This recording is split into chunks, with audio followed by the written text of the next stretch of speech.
What's good, people? It is Tony the Savine back again. And before we get started, please like this video, share this video, hit the notification bell so you can be notified when I'm dropping content and going live on the channel. As well, if you already haven't joined the fam, please do so now. Subscribe as I drop content daily, go live daily. Stay very busy on this platform. And last but not least, my favorite part of the game, please leave your thoughts and opinions in the comment section, as I'm always interested and intrigued to know what you all have to say about these topics. All right, ladies and gentlemen, let's get right into this. Um, as we are fastly approaching WNBA All-Star weekend, I'm excited. I think that 2024 has been a fantastic and phenomenal season for the WNBA.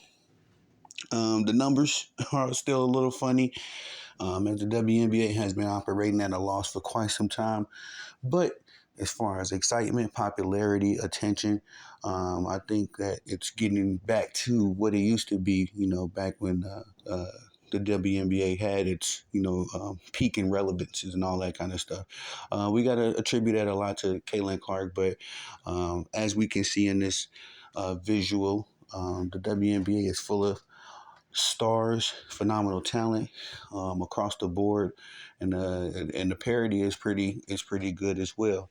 As far as each team having a standout player, if not a star. But I wanted to take the opportunity to break down this roster, as a little while ago when they announced the Team USA roster. I broke it down and we talked about, of course, some of the key players on that list, but kind of went down the list and talked about all of the ladies that have made the Team USA team. So I kind of want to do the same thing with the WNBA All-Star team, as I feel the exact same way with this team. And let's start with DeWanna Bonner of the Connecticut Sun. She's been a fantastic player this season, one of the legendary players um, in the WNBA. I'm a big fan of DeWanna Bonner. I've been watching her for quite some time. I think that she is a good player. I think she's a little past her prime as far as, what she used to be. But nonetheless, still effective. Still a big contributor to not the W, to the Connecticut Sun. The Connecticut Sun are one of the competing teams in the league, and she's a huge reason for that. So I'll definitely like her on the list. 6'4",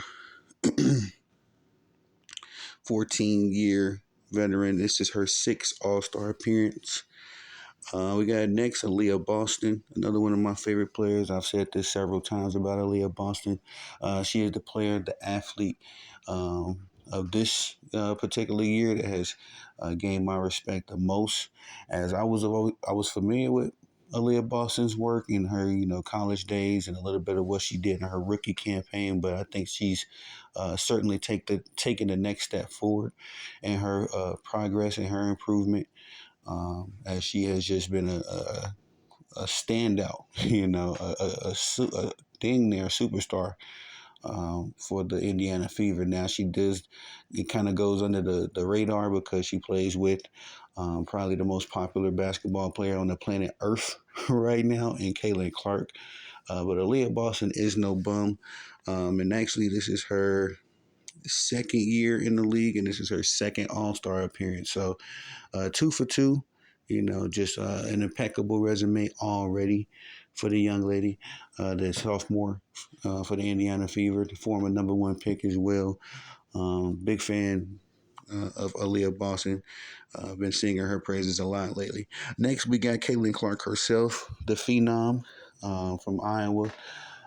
Definitely came into the WNBA with a lot of hype and a lot of pressure on her shoulders. Me personally, I feel like she's handled the pressure just well, just perfectly.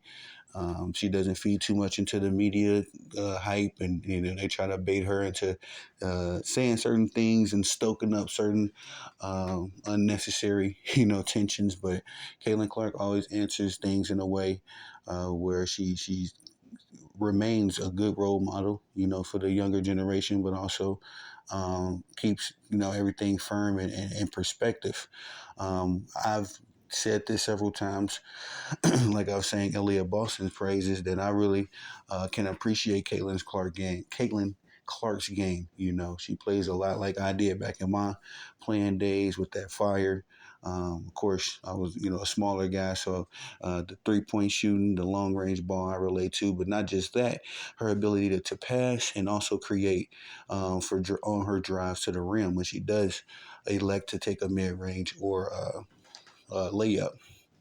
Caitlin Clark is a all world talent, man, and it's no surprise that in her rookie year she made the WNBA All-Star team. I don't think that's just because she's popular and she's bringing the league a lot of money. I believe truly that she earned her spot on the WNBA team. And I've also said, excuse me, I've also stated in the past that a lot of people were petitioning for her to make the Team USA team. I wasn't positively sure if she was ready for that level of competition just yet, just because um, the international game is a little different. In fact, it's a lot different, and I don't believe the international players would, for the worse or the better, would care anything about the Caitlin Clark hype.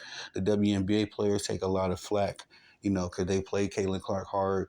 Don't really let her, do what she did in Iowa, rightfully so.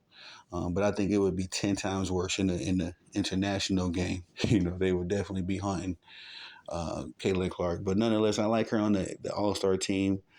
Definitely earned. I believe she leads the league in assists per game right now as well. So, the young point guard, your young point goddess. Moving right along, we got Alicia Gray, another standout guard, 7-year veteran. This is her second All-Star appearance. I think she made an appearance last season as well. But Alicia Gray is a bucket. One of those media talents that I've said in the top of the video that may not get a lot of press and attention, may not hear her name a lot, but Alicia Gray is her, and I've been privy to watch a few of her games. And she's been balling out this year. Her spot's well deserved. De'Erica Hamby, of the Los Angeles Sparks. I love Hamby. I've watched a few of the Sparks games this year as well. More so to watch my girl Cameron Brink. Unfortunately, she's down with an injury for the remainder of the season. So that's how I was put up on De'Erica Hamby. I wasn't very familiar with her body of work before, but Hamby is a great front court player. And is a formidable opponent. I believe the game. I'm trying to recall what game I watched with her and the Sparks. I think it was a game. It was a game between the L.A. Sparks and the Minnesota Lynx, and Hamby was balling out in that game. She's a 9-year veteran. This is her third All-Star appearance. Excuse me. Brianna Jones. I'm not gonna lie. I'm not too familiar with her work, but she's also a front court player. And I've watched a few of the Connecticut Sun games. I don't know how I missed her, but Brianna Jones, 7-year veteran. This is her third appearance. Do forgive me. I didn't even see her name when I was doing my research. I've literally just seen her name right now. I guess I was just looking right over her. But if y'all know a little bit more about Brianna Jones, please forgive me. I'm being irresponsible in my reporting right now. I literally looked over her name. I don't know how. I do not know how. And I watched probably about 5 or 6 of the Connecticut Sun games, including the most recent game with them versus the New York Liberty before the break. I don't know how I missed Brianna Jones. You know what I mean? Yeah, that's my fault, y'all. All right, let's move right along. This is another one of my favorite players. I've labeled her the Kevin Durant of the WNBA because she just has the eccentric style, just there to play basketball, just here to do my job. I'm talking about Jonquel Jones, former MVP of the WNBA, 7-year veteran. This is her 5th appearance. Jonquel is a bucket. You know what I mean? How she scores, how she goes about the game. It reminds me of one of my favorite players of all time, Kevin Durant. It just looks easy for her on the court. In addition to playing with the likes of Stewie and Sabrina Ionescu for the Liberty, she's a part of a very effective Big Three over there, a team that has been in the championship mix. For quite some time now, but it's much to do with her. She's a big contributor to that. It's going to be interesting to see her and Stewie going up against one another, as they are teammates and they are both front court players. So I'm interested to see how that matchup plays out if they do get to face one another. Kayla McBride, K-Mac of the Minnesota Lynx, 5'11", 10-year veteran, fourth appearance.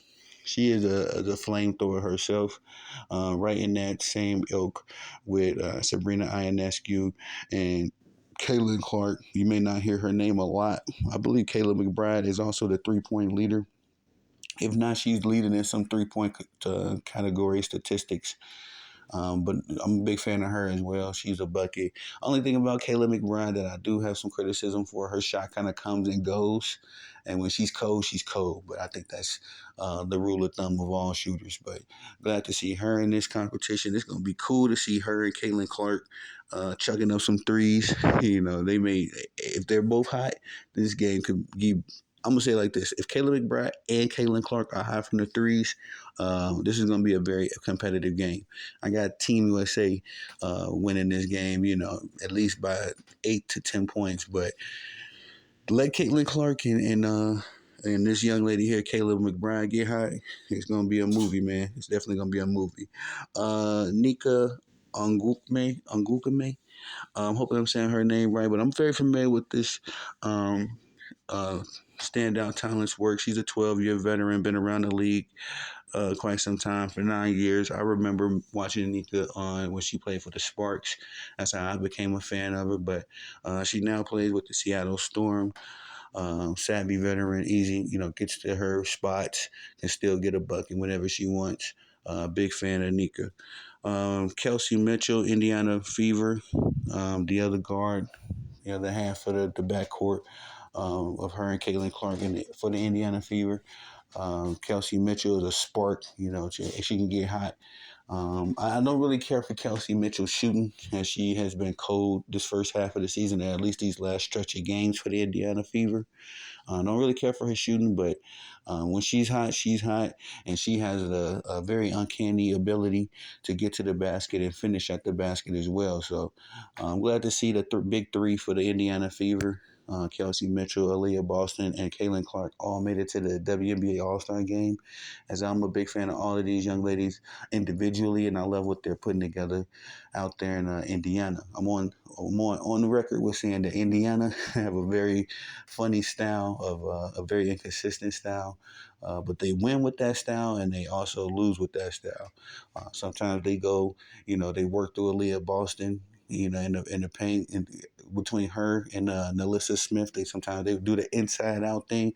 Sometimes they're very guard heavy, where they're depending a lot on Caitlin Clark and Kelsey Mitchell. But Kelsey Mitchell definitely deserves a spot in this All Star competition, as she is a 6-year veteran. This is her second appearance. Arika Ongumbale, who a big person, another one of those players that has stolen my respect. Now I've been familiar and a fan of Arika for quite some time, but this season, being able to watch her, a couple games that I have been able to watch her, she's been more than impressive. No doubt that she's a superstar in this league, and she reminds me of a lot of the Black Mamba. You know what I mean? How she goes about the game, how she just gets to them spots, to that mid range, and just shoot over you. No matter if you're a bigger defender or not, Arika finds a way to get her points. But glad to see her here. She's a 6-year veteran. No, she's a 5-year veteran, four All-Star appearances. And the Dallas Wings are coming off a big win versus Caitlin Clark and the Indiana Fever. I called that game the other day, and Eureka went off for 24 points. Last but not least, we got my very own Chicago Skies, Angel Reese. First All-Star appearance. What more can I say about Angel Reese, man? She's been a fantastic player for my Chicago Sky. Everybody loves her in Chicago. Everybody loves her on the Sky team. I'm a big fan of Angel Reese myself. Been a fan of her since her days way back in Maryland, to tell you the truth. But definitely followed her when she went through LSU. Following her now in her professional career. Angel Reese has been a standout this season, as she has taken the streak for the most double doubles in the league. She now holds it at 15. And outside of that, leading the league in rebounds, and I believe offensive rebounds as well. Angel Reese, I always said that she's a development, she's a masterpiece still in working, but when she gets good, man, when she gets it all clicking, I think she's going to be in that same ilk as Asia Wilson. 'Cause that Asia Wilson kind of came into the league, kind of like Caitlin Clark, excuse me, kind of like Angel Reese. To her credit, I would say Asia Wilson was a little bit more developed, especially coming from a championship program with Dawn Staley in the South Carolina Gamecocks. But as far as the ceiling that I see for Angel Reese is modern day Asia Wilson. So those two have had a few duels back and forth. I'm looking forward to seeing them go back and forth in this All-Star game as well. In fact, the last game my Chicago Sky played before the All-Star and Olympic break was against the Las Vegas Aces, and Angel Reese wasn't very active in that game. She was able to get another double double.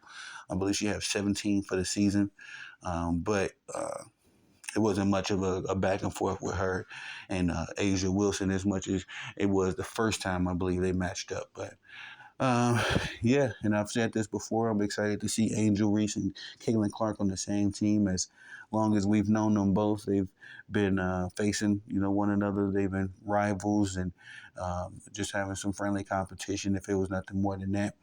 Um, so it's good to see that they're going to link up, be on the same team, and see if they can bring both of some of their super rookie magic to this game and help the WNBA All-Stars beat Team USA. At the end of the day, man, and again, I'm sorry, y'all, if I was going to review the Team USA roster again, but we just did that video like a week ago, so it's not that far back in the archives. Y'all go ahead and look in the vault, see if you can find it. I just definitely want to give the WNBA All-Stars their attention and their just due. As I meant to make this video when I made the Team USA roster, just kind of got away from me, But anyway, looking forward to this game. This game is going down on Saturday evening. I think I'm gonna call this game, do a live play-by-play. Haven't just yet decided, but I'll definitely keep you all posted. We'll talk about that on tonight's episode of One of One Sports Podcast. Please pull up to the YouTube channel. Well, you're already here. Pull up when I go live for the podcast tonight. And that's all I got for y'all on this one, y'all. Please like this video, share this video, hit the notification bell so you can be notified when I'm dropping content and going live on the channel. As well, if you haven't already, please subscribe to the channel. Join the fam as I go live daily, drop content daily. Stay very busy over here on this platform. And last but not least, please leave your thoughts and opinions in the comment section, as I'm always intrigued to know what y'all got to say about these topics. I am your host, Tony the Savant. Peace.